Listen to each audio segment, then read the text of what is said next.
One. All right, what a pleasure. I'm on the set with executive producer, creator, founder of Bobcat Films, Mr. Roger Bobb. How you doing, sir? I'm good. Thanks for having me. Now, we've known you for a lot of your work over the years, but now we're on the set of Man and Wife. You worked with these characters before. What's different about David and Tamela Mann on this show? What differentiates this show from the other shows that I've worked with David and Tam is that they get a chance to play man and wife. You know, on previous stuff they've played father and daughter, which is always a little weird. Yeah. But they really get a chance to maximize their acting skills, playing something that they know, something that they do every day. Yeah. And a lot of people don't realize that they give marriage seminars. They're actually working on a book on marriage, and so besides my parents, I don't know two people that I'd rather learn about marriage from than David and Tamela. So I thought maybe if we put them together in a sitcom, they can, teach people, but it's still in a comedic and funny way. And so that's how we came up with the concept of Man and Wife.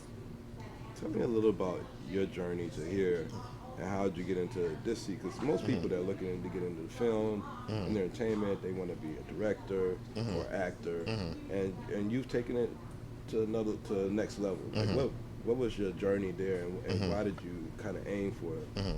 How I got to where I am is really simple. I started from the bottom, now I'm here. I worked my way up from a production assistant, which is an entry-level position in film and television. I was able to get into a great program called the Assistant Director Trainee Program. It's a 2-year program sponsored by the Directors Guild of America, and it basically teaches the applicants how the professionals do it, how to work in the industry as an assistant director and a producer. And so I was able to work on some great projects like NYPD Blue and New York Undercover, and then I got to work with some great directors like Woody Allen and James Mangold and Mike Nichols, and I worked on, Primary Colors with John Travolta and Copland with Ray Liotta and Sylvester Stallone and Robert De Niro. So I got, a bunch of experience, and then I just kind of, really just worked hard, and I was fortunate and blessed to work with Tyler Perry for quite a few years, and I learned a lot from him. And then it was time to start my own company, Bobcat Films, and we've had a lot of success so far, and this is just one of the many projects that we have out this year. I want to get your opinion on something that's been being talked about recently, and this hashtag Oscars so white. And a lot of people have been saying that in order for it not to be like that, we need more people in executive positions and in creative positions to create material, green light material. How do we get there? Well, I'm gonna say this, as a content creator, awards and accolades are great, but ultimately it's about the project.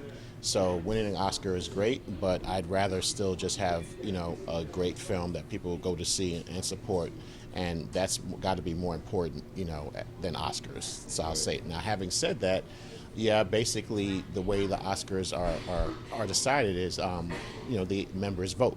I'm a member, I vote, but I'm a minority in many levels in terms of me obviously being African American, but in terms of the Oscar committee, I believe it's the percentage of African Americans that vote, relative to the body is very small. I venture to say less than 10%. And so then you have situations where people think things should be nominated. To be honest with you, I think. Do I think that David Oyelowo should have been nominated for Best Actor? Yeah, but then every year I think people should be nominated that don't get nominated. So I just don't want to really harp on the awards. I'd rather people just go out and support Selma. These same people who are talking, I wish they would use that energy to go get people to go and see it. I think that certainly, the Academy can do a better job. Cheryl Boone Isaacs, she's a fantastic woman. I think she's a great president. But yeah, we definitely need more, inclusionary members so that we can vote and so that we can get, more of our projects in there. But a Best Picture nomination is nothing to sneeze at either. Right, So right. I'm pretty happy that it got that.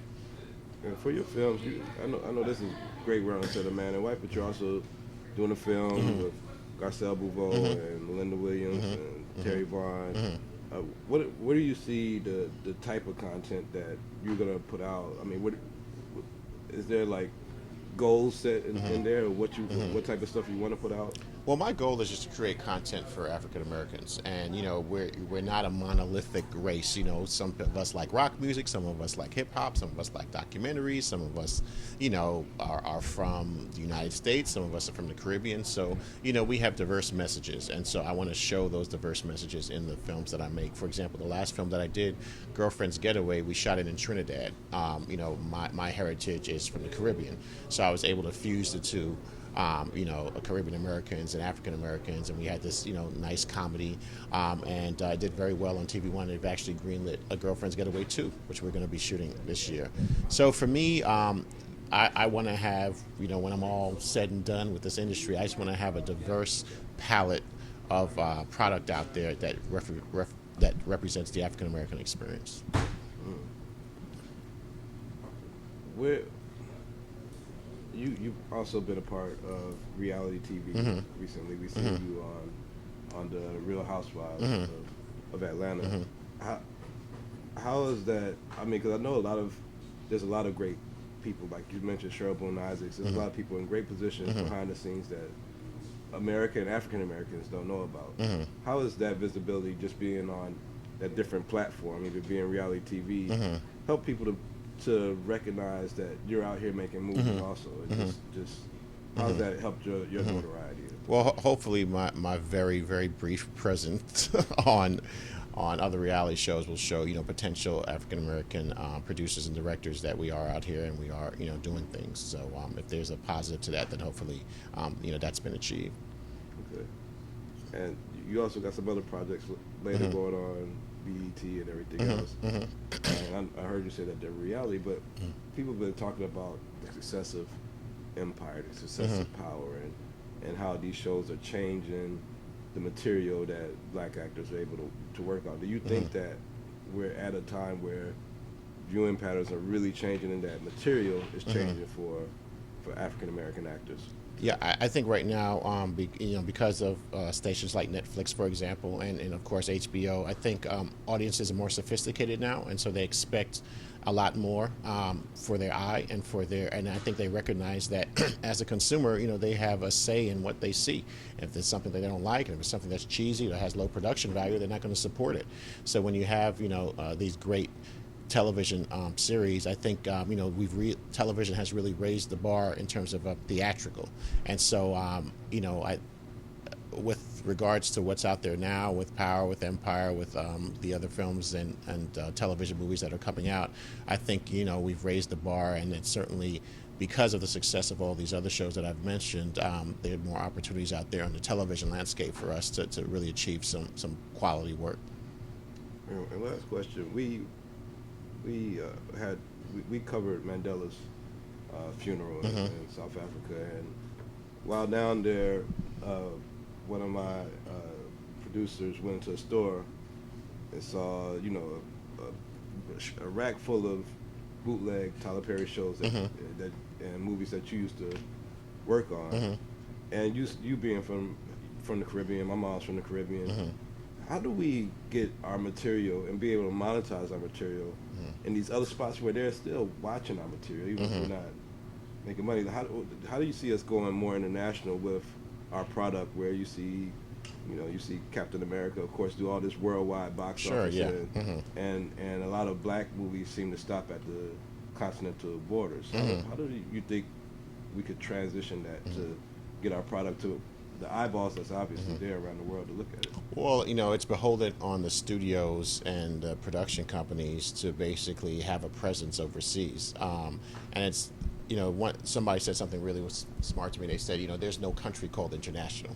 It's made up of different countries. So, we have to make the effort to go into those countries and do the work and to market, our stars so that they have a presence there, so that, the territories there would be interested in our project. So, it's a two-way street. We can't just put it all on the studios and all on the television networks.